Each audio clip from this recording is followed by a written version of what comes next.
prosperity, love, light, and abundance be on to you all. I hope that y'all are doing exceptionally well. Remember to stay safe and mindful.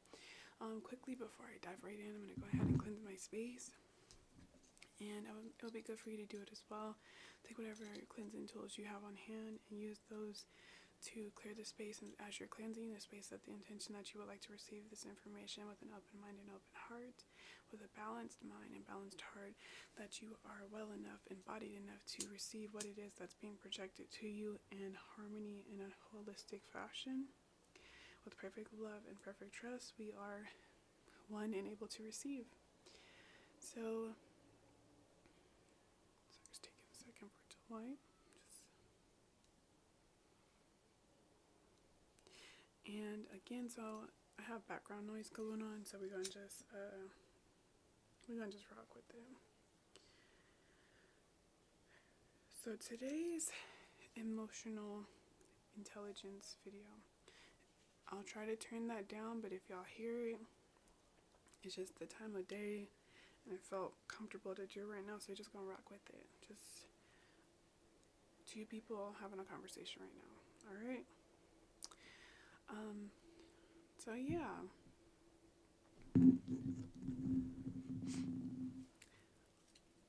This episode is called Cause and Effect. Without cause, there's no effect, and without an effect, there's no cause.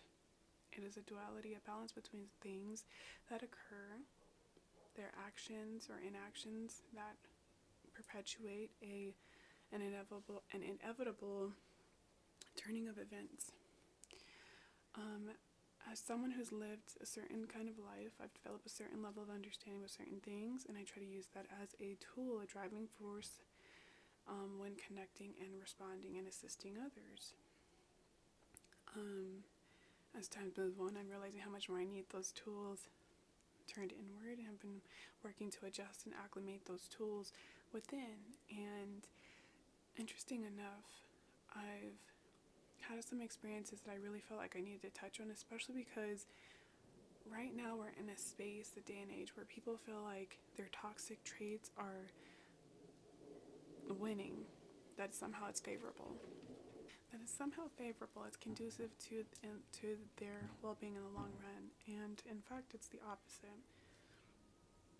Because in actuality, what you're doing is, depending on the behavior, the way you project that behavior, and the way you acclimate to change that behavior, are you then superseding an occurrence that has not yet even occurred yet, and then it's prolonging what could actually be something of good karma or negative karma. So I say all that because I've had a lot of experiences where there's a lot of cause and effect. As we all have, there's no boo-hoo woe is me when it comes to this kind of life. When you're living a certain kind of life, you don't get shortcuts. You might have thought you won that hand, but you didn't. You just prolonged the action that was going to be taken towards you because of whatever it is you chose to do instead of what needed to be done.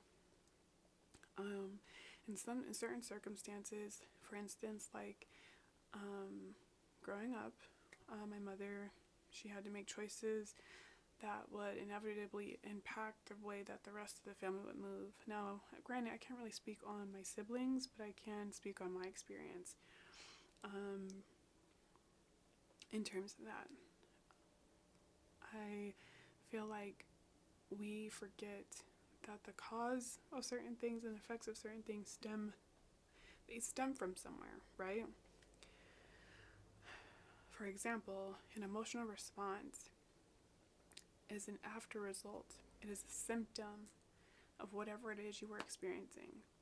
So if you skin your knee, you scrape your knee, what do? You might cry, you might be in awe, you might be in shock because, damn, I just scratched my knee, I just cut myself, I'm bleeding. Or you just won the lottery. You freaking won the lottery. And what's the after result of that? What's an emotional you might express after that? Excitement, joy, bliss, happiness, these wonderful exuberant of energy that comes from gaining something beautiful. Oh my goodness. So with this in mind, I gave you those two examples. With this in mind, you have to think, if you take larger actions, wouldn't the ending results be that much more greater? Wouldn't they perpetuate something that can inevitably change the dynamic of your life? Even if you don't see it right there in that moment, you don't think that there's going to be some sort of acclamation down the line. It's always guaranteed because it's written, it's already guaranteed.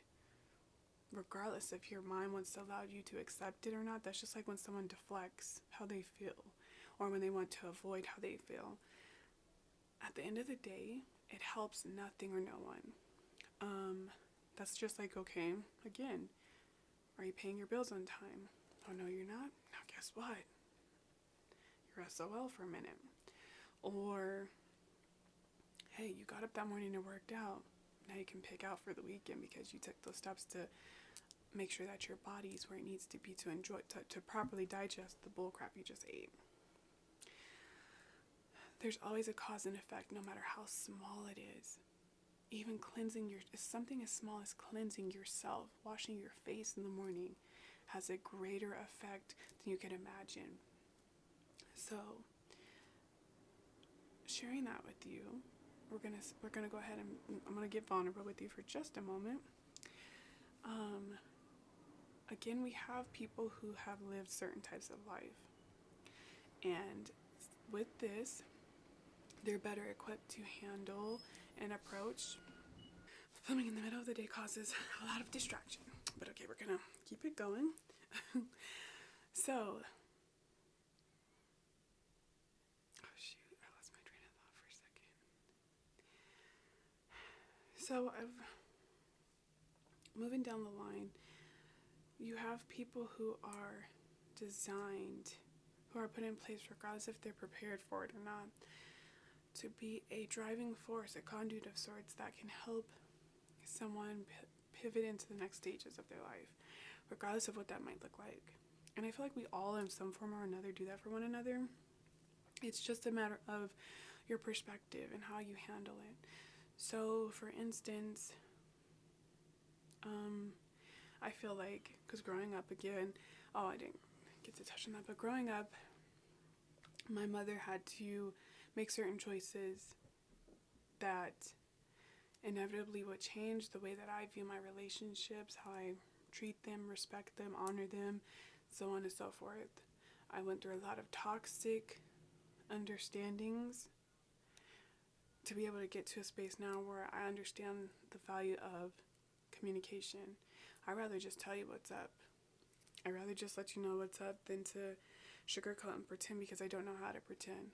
And then if I get silent, that makes it worse, because then I've had experiences where because I got silent, I got abused physically. And going through those motions, those experiences, is starting to understand, like, whoa, like, this is what it could get me, like physically hurt, or even more mentally and emotionally disabled. I had to figure out how to take that hurt from childhood, because the way that she had to do it, not to go in full detail, but she did have to separate from us for some time. And the actual day, the moment, the experience stayed with me for a lifetime. No, I didn't go sitting up telling everybody I met about it right away. I didn't, like a lot of kids, I feel like they probably thought I just had this happy childhood. I was very, a very happy person. I wasn't very negative as a child, even though I can look back now, I understand where there were moments where I could have been like, FML. I didn't do that. I don't know why. I always try to find the happy in any and every scenario. Try to find the peace.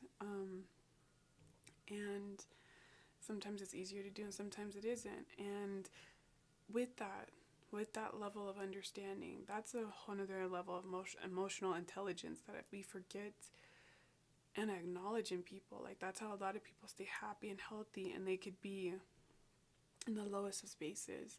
And then you have people who deflect and reject their own emotions, and then this is again perpetuating a cycle, spewing out poison into others, intentionally or unintentionally. from the experiences I've had, there's people who move like that intentionally because they want to keep others stuck and miserable like they are. Or you have people who don't know that they're like that, who deflect for no reason. Deflecting just means is another term for avoidant. So you have avoidant, but avoidant behavior would be like ghosting, where there's complete silence. There's no communication. And then you have deflecting, where you literally just saw that person do something. You literally just heard them say something. They literally just mistreated you. And yet, the minute you make them aware of it, it doesn't exist. It's completely out the window. And it's sad and it's scary because a lot of people operate from that space. And now you have it where they're putting it out into this narrative, into these communities online, and like people, like where it's cute to ghost people because you're actually hurt. Or because you did something wrong, it's okay to avoid the problem and sweep it under the rug like it'll disappear. That's the way a lot of people move, and they're harming and misusing people who are there to actually be a gift and a blessing to them. So looking back or going back into the cause and effect of things, without cause, there's no effect. Without an effect, there's no cause. There's a duality between these things. Just like with your emotions, you have to understand your emotion is a systematic response to whatever it is you may have experienced. And depending on how old you are, you may be able to acclimate and change it in enough time to where you're able to have develop and build healthier relationships and connections and outputs in life. Or depending on how old you are, you may stay in your ways and allow yourself to continue to perpetuate this cycle of spewing out this narrative of that's just how I am, or they deserve it, or whatever the case might be. And it's not cool. And it sucks because I honestly feel bad for people like that, because it's like, who did what to you? What happened to you? What can we do to fix it? Because that's the kind of person I am. I'm like, I want to help people fix their problems. But at the same time, where I'm at now, I had to learn I can't do that with everyone. So now I'm learning how to turn some of that into inward, and it's helping to better understand scenarios. Like, for instance, I recently went through that whole, I'm trying to think of something that's not, because I don't know, I'm a homebody. I try to keep to myself, so it's not very often I'm getting caught up in the mix right now. Like, I'm always in the mix, but like right now I'm trying to chill and stay out the way. And I can't think of like something I would want to share that could hold some weight outside of like, communicate, how someone may have shown up, like one minute they're like it was all about me, all giddy gung-ho, spitting out all this like bird shit, like stuff I didn't even ask for. I wasn't expecting anything. I wasn't thinking anything of it. I was just, I'm chilling. I'm not adding any more, putting 2 on the 10. I'm just chilling within the experience, or at least that's how I try to approach everything now. Is be open to whatever comes my way and not allow it to consume my whole reality, because that's how I was. Like, I was either the one where I would be quiet, so I would go completely silent, or I was the one where I would say a whole lot of stuff that didn't make sense. It didn't add up, and it's like, well, why did you just say all that? Half of those are lies, and the other one is your way of trying to get out of the fact that you just did something wrong. And I had to learn that over time, that's what I was doing. That I was literally, that was my coping, that was my attachment avoidant thing, because actually I think you would call that attachment, but it was also detached. I was very attached, like where I wanted to have control in the relationships and connections and everything. But then the minute I realized I couldn't fully have it, I would start detaching and understanding that that's my role, or the role that I have played in certain relationships. I always I would go back and try to check in, try to see what try to fix things as I go and stuff like that. And even with that in itself can be it can be extraneous, it can be overstimulating, not only to you as the person, but also to the other people involved, because you're not giving it space to breathe. But again, that also cause and effect. And as I was saying with the whole energy thing, like, they were putting in so much effort, energy, spitting out all this different stuff, make you really excited about the whatever it was. Then the minute things get too comfortable, the energy shifts, the communication's different. And it's like, because everything's so fast paced now, because everybody thinks that there's this something next that's better type thing, we're not able to actually honor and occupy what it is that's actually being presented to us, which could actually be like a gift or some sort of beautiful blessing that we don't even know about, because we're projecting something, an emotional response to something that happened when you were 5 years old. It's highly disappointing, especially for my adults.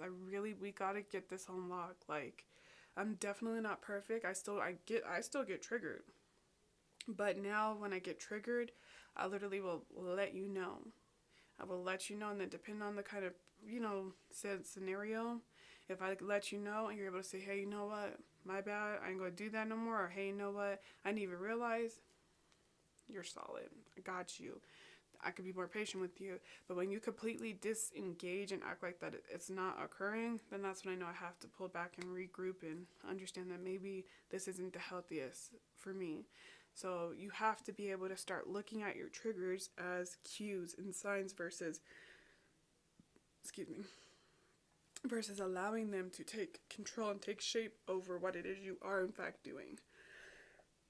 That was a lot. I'm going to have a guest on the next episode, and we're going to go over this, but we're going to go over it with some of the actual psychological factors that go into place so that we can break this down to the seed, to the science of why this has even become a thing, because at the end of the day, we don't want that. Today was simply to reach you guys from a vulnerable human expression. I felt the need to talk to you today, and this is how I'm coming at you. I hope this resonates. I really do. I feel really good to get to express and let it flow out the way that I did. Yeah. I'm so grateful for your choosing to join me here. I hope that something stuck out to you. If it did, please, even if you don't feel like typing out anything, you could just comment with an emoji. I would appreciate that. You can connect with me over on Instagram. It is the same as my YouTube channel. And yeah, I'm sending you guys lots of love, light, and wholeness until we connect again. Peace.